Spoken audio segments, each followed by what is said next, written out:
च्यानलमा सबैजनालाई स्वागत छ। आज एउटा कुरो राख्न गइरहेको छु, ध्यान दिएर सुन्नु होला है। सबैलाई काम लाग्ने कुरो हो। अहिले जति पनि दिदीबहिनीले कलर लगाउनु भएको छ, हामी सबैले कलर लगाइन्छ बालमा है। ड्यामेज कतिको ड्यामेज भएको छ, राम्रो कपाल पनि अब राम्रो क्याराटिन गरिएन भने हामीले है, राम्रो क्रिमहरू युज गरिएन भनेदेखि हाम्रो बाल झर्ने, टुक्रानी अनि त्यस्तो हाँगे पलाउने त्यस्तो हुन्छ है गाइज। फेरि एउटा कुरो के भन्न गइरहेको छु नि त, अहिले त कम्पिटिसनको जमाना छ जता पनि है, कि अब पार्लरहरू टन्नै छन् नि त। त्यही भएर बुझेर गर्नुहोस् है, जानेर गर्नुहोस्, जसले पनि नफस्नुहोस् है, नझुक्किनुहोस्, राम्रो खाले क्रिम युज गर्नुहोस्, किनकि राम्राको रिजन राम्रै आउँछ है।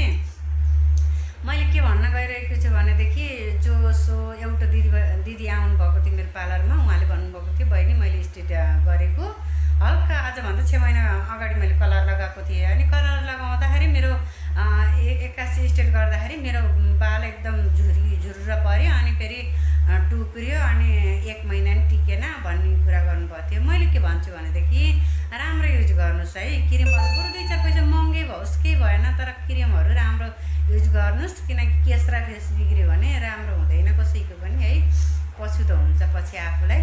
त्यही भएर 2-4 पैसाको माया चाहिँ नमान्नुहोस्, अनि राम्रो युज गर्नुहोस् क्रिमहरू।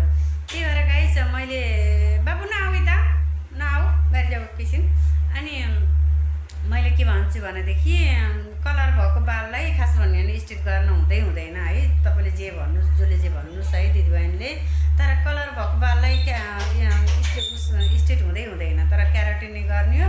क्याराटिन पनि कस्तो खालको गर्ने हो भनेदेखि K3 ब्युटी प्रोफेसनलको हो। यो किट युज गर्नुहोस्, राम्रो हुन्छ, बाल पनि सिल्की हुन्छ, एकदम राम्रो मुलायम है, टिकाउ पनि हुन्छ। लगभग 6 महिनासम्म टिक्छ, राम्रो टिक्छ, बाल राम्रो टिक्छ। अनि तपाईँको बाल बिग्रिँदैन, ड्यामेज पनि हुन्न। त्यो कलर के अरे सुट गर्यो भने तपाईँलाई राम्रो पनि हुन्छ र बाल पनि आउँछ है। त्यही भएर अनि कति दिदीबहिनीले भन्नुहुन्छ कि मैले त क्याराटिन गरेको के अरे यस्तो भयो भन्नुहुन्छ। क्याराटिन भनेर नि हुन्न नि त बाबा, क्याराटिन त 4-5 थरीको कति थरीको हुन्छ है। बोटस हुन्छ, क्याराटिन हुन्छ, स्ट्रेट हुन्छ, हरेक कुरो हुन्छ नि त। तर चिन्नु पऱ्यो कि पहिला मार्केटमा के छ कसो छ है, कुन क्रिमले आफूलाई सुट गर्छ गर्दैन हेर्नु पऱ्यो, बुझ्नु पऱ्यो। अनि त्यस्तो मैले चाहिँ यो किट मेरो पार्लरमा यो 8-9वटै गर्यो के अरे भ्याइयो है। यो एकदम K3 ब्युटी प्रोफेसनलको एकदम राम्रो हुँदैछ किट। मैले अहिलेसम्म यही युज गरेको छु, एकदम राम्रो हुन्छ गाइस है।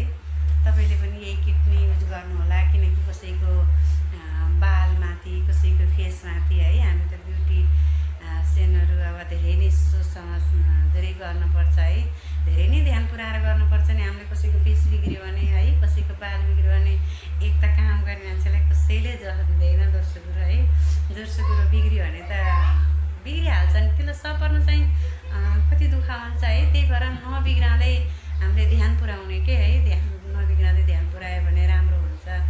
अनि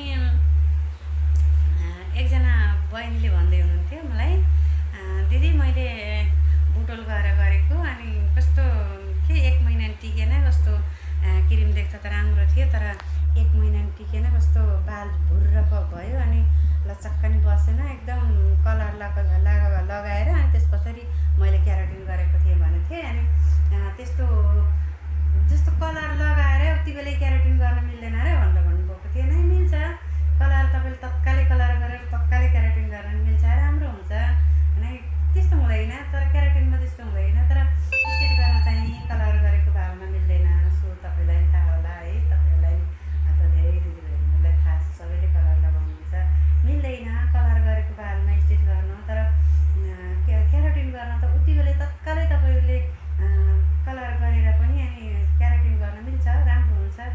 अनि फेरि मेरो आँको क्याराटिन एकदम टिक्छ है गाइज है।